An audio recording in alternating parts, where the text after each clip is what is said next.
Handa na daw pong humarap si dating Senator Antonio Trillanes IV na imbestigahan ng Senado kasunod ng hiling ni Senator Robin Padilla na imbestigahan ng umano'y utos na ipinagkaloob kay Trillanes upang magsagawa ng welfare check kay dating Pangulong Rodrigo Duterte na nakakulong sa International Criminal Court Detention Facility sa The Hague, Netherlands. Sa pahayag ng dating senador sa Bombo Radio, iminungkahi niya para hindi masayang ang oras ng mga senador sa gagawing investigasyon ay bakit hindi na lamang umano dumirekta sa dating Pangulo kung nakausap niya ba ito noong pumunta siya sa International Tribunal. Ayon pa kay Trillanes, may 24/7 access sa telepono ang dating Pangulo, kaya't madaling makipag-ugnayan sa kanyang pamilya kung sakaling may nangyaring ganitong pagbisita. Narito ang bahagi nga ng naging pahayag ni dating Senator Antonio Trillanes sa eksklusibong panayam ng Bombo Radio.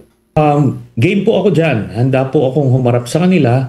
Pero alam nyo, para hindi sila mag-ubos ng oras, simpleng tatanungin lang nila si Digong mismo kung bumisita ba ako sa kanya. Kasi araw-araw naman bumibisita yung kanyang mga kaanak, yung kanyang may bahay na si Mrs. Zimmerman, itong mga anak, every other week bumibisita doon.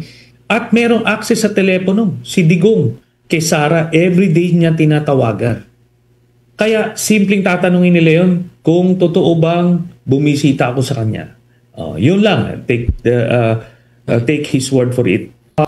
Itinanggi rin ng dating senador na hindi siya naitalaga para magsagawa ng welfare check sa dating Pangulo at iginiit ng mga polisiya ng International Criminal Court kung saan hindi umano makakapasok kung hindi papayag ang isang detainee na makausap ang mga bumibisita kahit pa sarili nitong kamag-anak.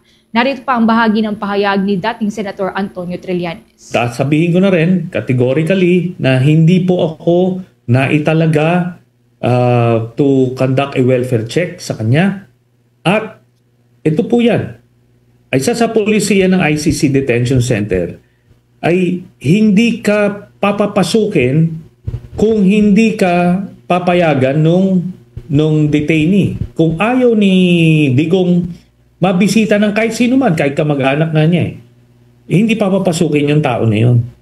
Ganun po kahigpit ang patakaran doon sa ICC Detention Center.